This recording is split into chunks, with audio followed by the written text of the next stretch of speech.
Assalamualaikum warahmatullahi wabarakatuh. Waalaikumsalam warahmatullahi wabarakatuh. Selamat sore, sahabat air hujan. Salam sehat selalu. Nah, sore ini kita akan bincang-bincang spesial dengan Mas Abdul. Nah, nanti silahkan memperkenalkan diri. Beliau adalah salah satu peserta sekolah 1 yang kebetulan sebelumnya sudah belajar di sekolah air hujan Banyu Bening ketika kampus Poltekkes ya, Poltekkes Kemenkes Yogyakarta kemarin berkesempatan untuk belajar di sekolah air hujan Banyu Bening. Nah, tolong perkenalkan diri dulu dong, Bang Abdul. Nama komplitnya. Nama saya Abdul Malik. Saya dari NTB dan kerjanya di Sumba NTT. Sekarang lagi lanjut kuliah D4 di Poltekkes Jogja. Oke. Nih, cerita tentang air hujan kemarin ada satu yang menggelitik nih ketika Mas Abdul menyampaikan, nih kami di lokasi kami tempat kerja, orang untuk dapat mendapatkan air itu harus antri 8 jam. Ya, betul. Dan itu hanya dari tetesan-tetesan saja. Nah, tolong dok ceritakan nih apa sebetulnya yang terjadi di sana. Ya, karena di sana mungkin kekurangan lahannya itu, jadi air hujan, pemanfaatan air hujan dimanfaatkan, tapi untuk aksesnya macam sarana, macam penampung air hujannya yang tidak ada. Ada tapi macam drum itu hanya habis pada hari itu, untuk kelanjutnya tidak ada lagi begitu. Oh, artinya mereka pun sudah memanfaatkan air hujan. Hanya ketika terjadi kemarau, mereka tetap saja kekurangan air. Iya. Nah, artinya di situ ada yang perlu dibenahi, yaitu terkait dengan manajemen pengelolaan dan manajemen kebutuhan air ini. Iya. Nah, ini sebetulnya ada loh beberapa usaha yang bisa dilakukan, misalnya dengan cara-cara sederhana nih. Apa saja wadah yang kita punya, atau dengan untuk mendapatkan wadah ini dengan sistem arisan, atau bagaimana, atau setelah belajar di sekolah air hujan ini apa gambaran yang ada di pikiran Bang Abdul itu nanti ketika kembali ke NTT?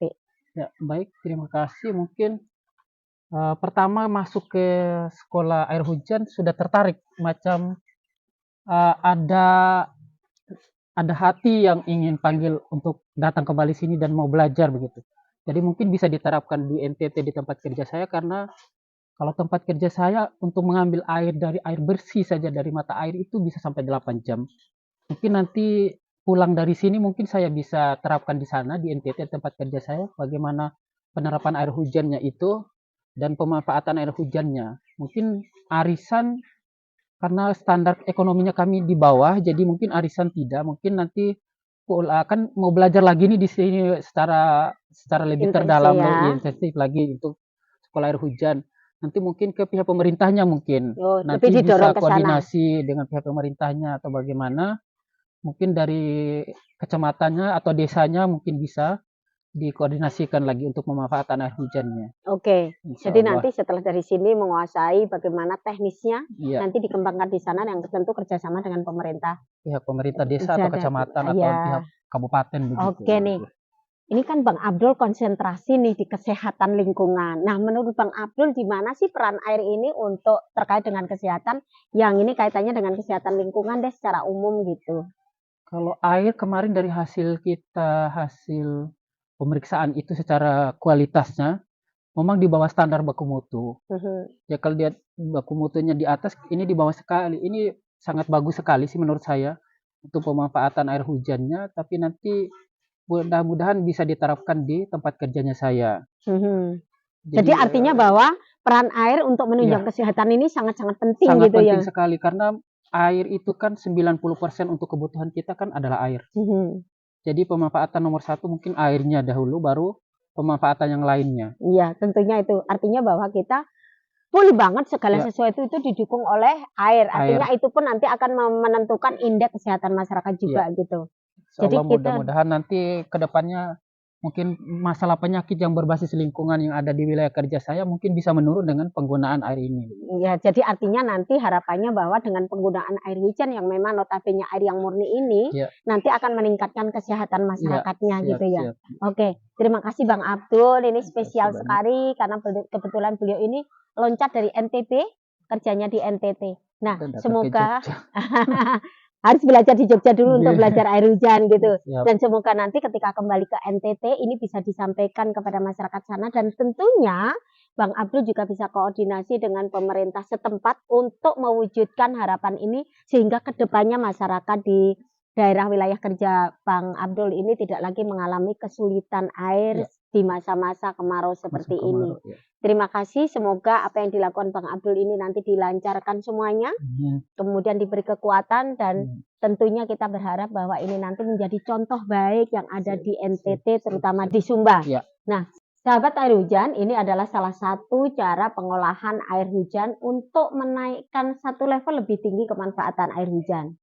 Jadi kalau awalnya air ini hanya cukup menghilangkan rasa haus atau fungsinya sudah optimal sebetulnya, tapi ini semakin lebih optimal. Jadi proses ini namanya proses elektrolisa, di mana proses ini bukan memfilter air, tapi memecah partikel air.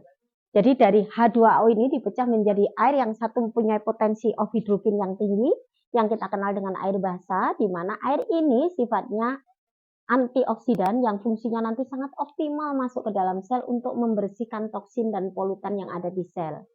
Juga dia berfungsi lebih optimal untuk membawa nutrisi ke seluruh jaringan sel kita, sehingga nanti proses regenerasi sel ini akan terjadi dengan lancar. Juga dia akan mampu lebih optimal menghidrasi seluruh jaringan sel tubuh kita. Nah, kemudian yang kedua, air pecahan dari H2O ini menjadi air yang kandungan oksigennya tinggi, di mana kita kenal dengan air asam. Nah, di air asam ini sifatnya adalah oksidan. Fungsinya air yang sifatnya oksidan ini salah satunya adalah sebagai antiseptik. Nah, kalau praktek di sini untuk perawatan kulit dari gatal, jerawat, sakit, luka dan sebagainya, atau untuk kumur-kumur kalau kita sakit gigi, sariawan dan sebagainya. Jadi ini lebih bagaimana air ini manfaatnya menjadi lebih optimal. Oke, yuk kita minumnya.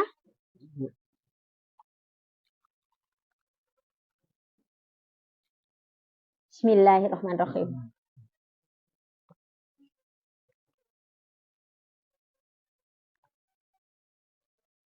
Bagaimana Bang Abdul? Segarnya. Seger ya? Artinya nggak masalah ya? Oke, ternyata masyarakat di Sumba ini juga sudah memanfaatkan air hujan ya, hanya saja mereka keterbatasan di wadah.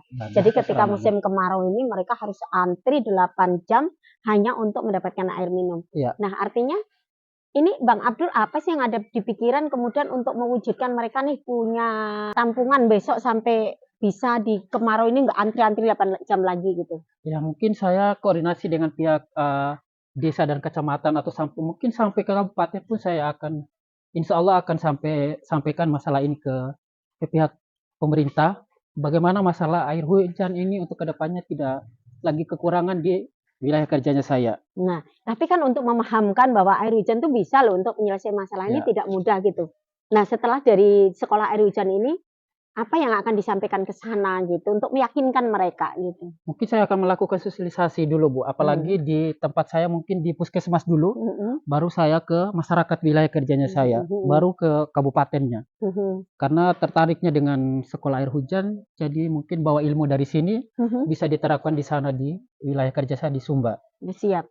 Dan bagaimana ini menurut Bang Abdul kalau air hujan ini dibandingkan dengan air tanah? Gitu mungkin sepengetahuan Bang Abdul nih setelah belajar dari sekolah air hujan Banyu Bening ini. Kalau kemarin dari hasil pemeriksaan kita, kalau menurut teori kan air tanah itu kualitasnya kan sudah melebihi dari baku mutu. Sedangkan artinya dia sudah menurun jauh gitu ya kualitasnya. Sedangkan air hujan ini di bawah rata-rata sekali, di bawah jauh dari baku mutu yang ada di Permenkes itu. Jadi kualitasnya lebih bagus daripada air tanah daripada air hujan ini. Jadi air hujan ini jauh lebih bagus daripada air tanah. Nah ini nanti tentu akan berdampak ke kesehatan. Bagaimana ini menurut Bang Abdul? Ya kalau ilmu kesehatan ini lebih bagus sekali. Karena kualitasnya sudah bagus di bawah dari standar itu. Kemudian untuk kalau ini air murninya lebih bagus berarti otomatis tubuh kita lebih sehat. Lebih sehat lagi, pola pikiran juga lebih bagus karena minum air yang murni di bawah baku mutu yang ada di Permenkes itu. Oke, siap. Artinya, yuk kita manfaatkan air hujan yang berlimpah, yang selama ini terabaikan dan terlewatkan begitu saja. Karena ternyata dari sisi kesehatan pun air yang murni ini, air hujan ini sangat mendukung terkait untuk kesehatan secara umum. Terima kasih, semoga menginspirasi.